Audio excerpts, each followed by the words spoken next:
Prezado camarada Mário Cabral, recebi há poucos dias uma carta de pessoa ligada à Guiné-Bissau em que me dizia haver tido um encontro com você e com o camarada presidente do Conselho do Estado, no qual se discutiu a possibilidade de uma contribuição a ser dada por uma equipe de que eu participasse no setor da alfabetização de adultos. Sugeria que eu lhe escrevesse, iniciando assim uma conversação em torno de como concretizar-se tal contribuição.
Prezado camarada Mário Cabral, acabo de receber sua carta em que confirma o interesse do governo por nossa colaboração.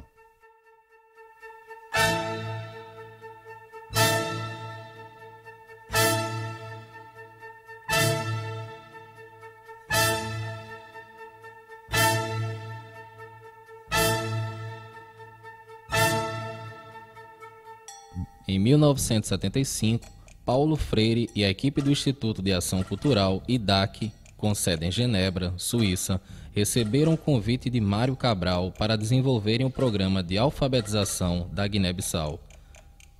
A ligação de Paulo Freire com a África já havia começado em 1971, quando esteve na Tanzânia. As mangueiras, os cajueiros, os coqueiros, as bananas, o peixe ao leite de coco, o sorriso das pessoas, tudo isso fazia Paulo Freire sentir-se mais africano do que pensava.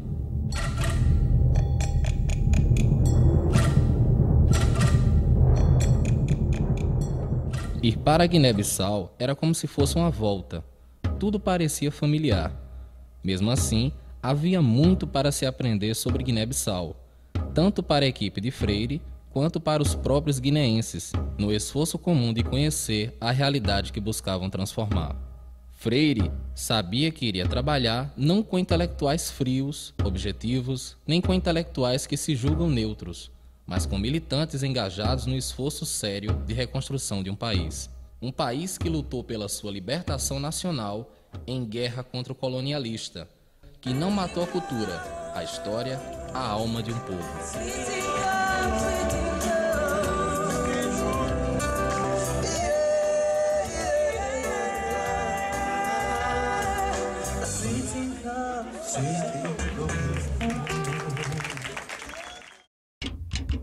As campanhas de alfabetização na África faziam parte do esforço de reconstrução do país. Por isso, seguiam o princípio da autoconfiança, da autodeterminação das pessoas, da valorização da cultura e da história local. A alfabetização e o processo da pós-alfabetização tomam parte no processo da educação geral do indivíduo. Fazem parte de um fato cultural e de um fator de cultura, segundo a expressão de Amílcar Cabral.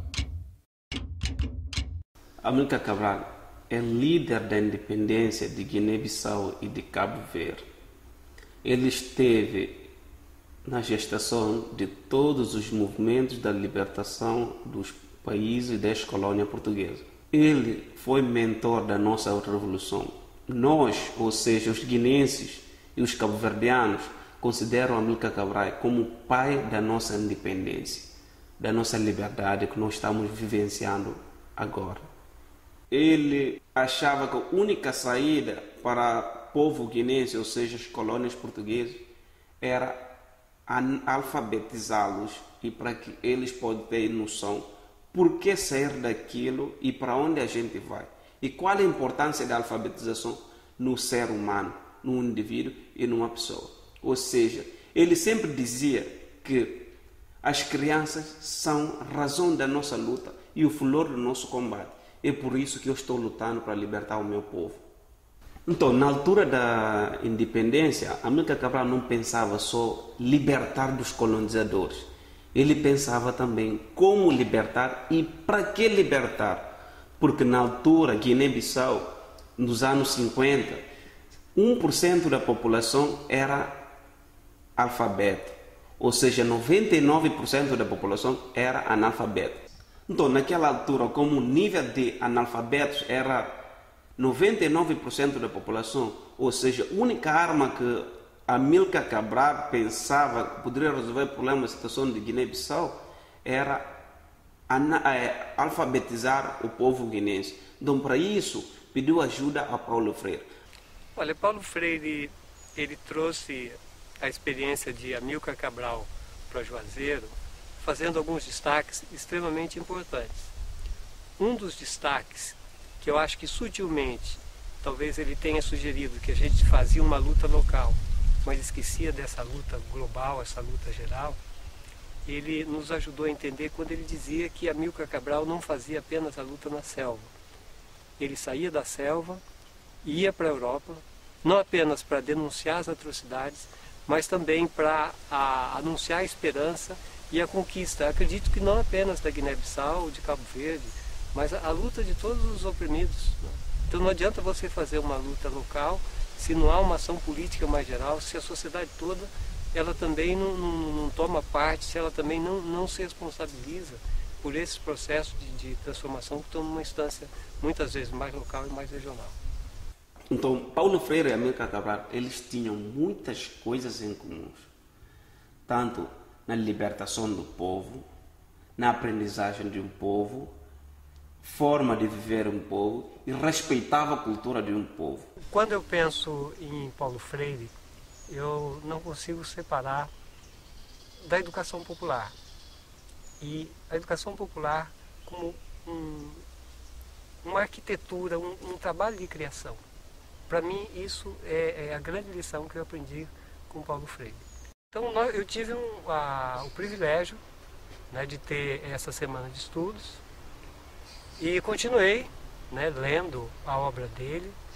Então, para mim, hoje, Paulo Freire, né, primeiro é diferente para mim ele não é um mito, ele é um ser humano que eu vi. Com tudo que um ser humano tem e que você pode ver durante uma semana. Então, a figura humana, como ser humano, não como uma entidade, mas como ser humano. Eu diria que, para a gente que trabalha com a educação de jovens e adultos, é impossível, né, não ter Freire como uma grande referência. Referência teórica, referência metodológica. E, para mim, é o grande educador que a gente tem, é o grande pedagogo, é o grande teórico, filósofo da educação. Freire foi contundente, né, na crítica à escola tradicional, a escola que ele chama de verbalista, né, que o verbo é que é o forte na história, né, da sala de aula, do que se trabalha em sala de aula. Então acho que ninguém como Freire foi tão categórico nessa crítica à escola tradicional. Paulo Freire foi um visionário. Morando em Recife, tinha a visão do mundo, sobretudo dos oprimidos. Ele tinha uma clareza muito grande de que a educação não é, como aliás nós dizemos hoje, uma questão de vontade política.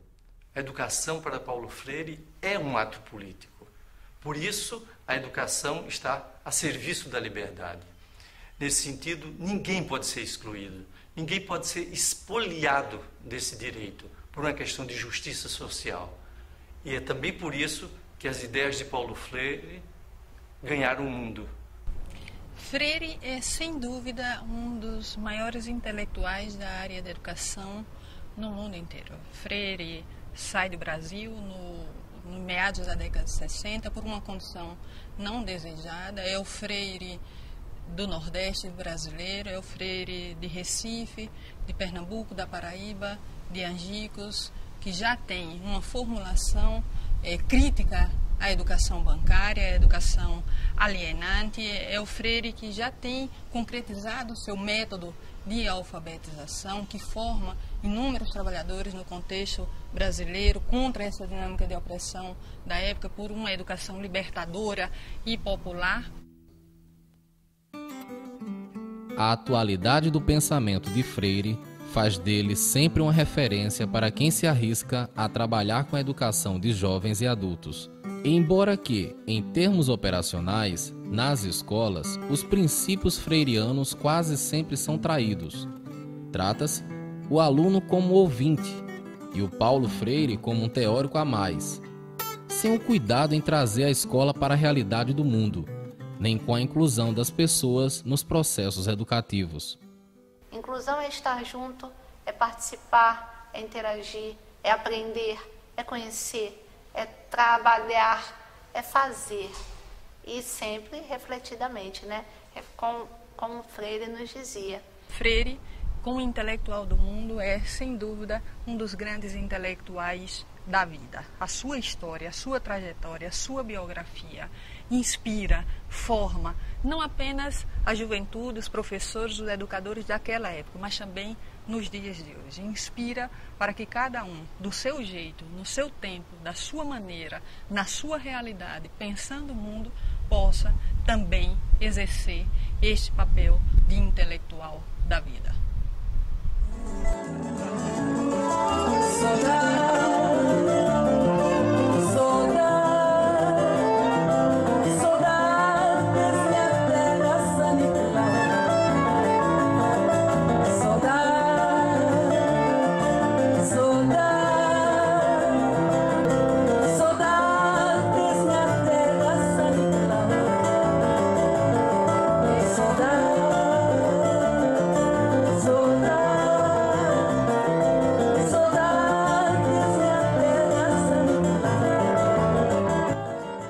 O tempo passa, mas a proximidade da África com o Brasil, sentida por Freire, continua a existir. Assunto que ganha contornos novos, com a cooperação Sul-Sul no campo da educação de jovens e adultos. A proposta inicial envolvia Brasil, Cabo Verde, São Tomé e Príncipe. Depois de várias negociações, infelizmente tivemos que excluir no primeiro momento São Tomé e Príncipe e concentramos no Brasil e Cabo Verde e Guiné-Bissau. Um projeto também que possibilita a Universidade Federal da Paraíba a integrar ou ampliar o seu processo de internacionalização, oferecendo, através das suas atividades de extensão, as suas atividades de pesquisa, condições de aperfeiçoamento e agora de especialização a países que formam essa rede de cooperação Sul-Sul. Mas a proposta de cooperação Sul-Sul desta rede que foi criada era de permitir um espaço de cooperação Sul-Sul no sentido de uma cooperação muito mais democrática, muito mais participativa, muito mais horizontal entre os países de língua portuguesa, nesse campo específico da educação de jovens e adultos. Esta é uma das maiores oportunidades que a Direção-Geral de Alfabetização, ou seja, o Ministério da Educação, está a ter, porque é a primeira vez que se faz um curso de extensão em educação de jovens e adultos na Guiné-Bissau. E aqui em Cabo Verde a expectativa não é só a formação em nível de extensão, mas sobretudo a formação já em nível de especialização. Neste caso, uma pós-graduação lato sensus, bem que a expectativa é ter mestrado e doutoramento nesta área. Nós estamos felizes por termos conseguido dar razão a esta nossa ideia, a este nosso projeto conjunto de oferecer uma formação de alto nível, com uma componente, com um corpo de docente muito prestigiado, mas sobretudo com esta oferta de combinar vários suportes, desde material impresso, os painéis radiofónicos, videoaulas, e-book e a sala virtual.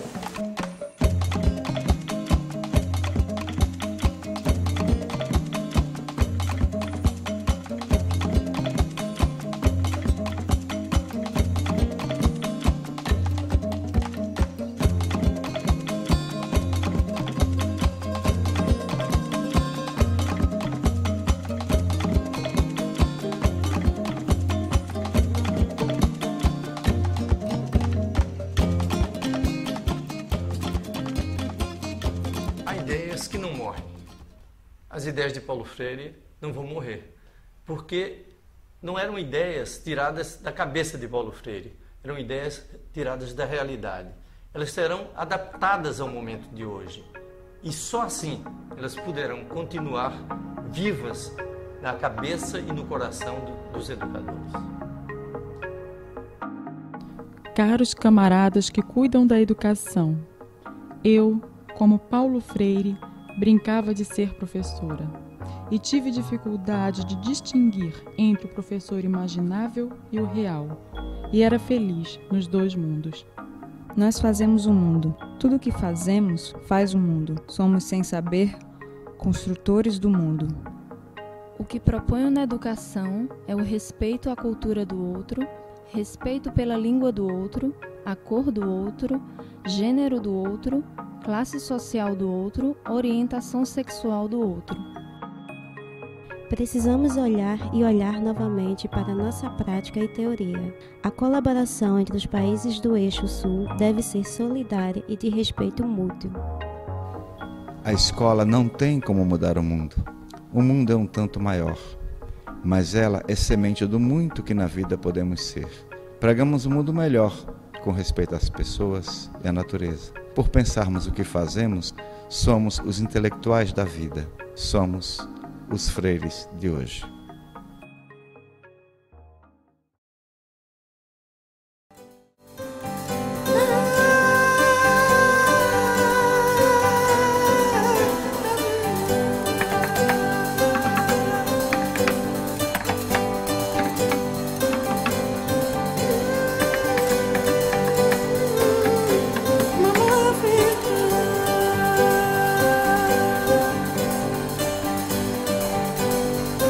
Arinha!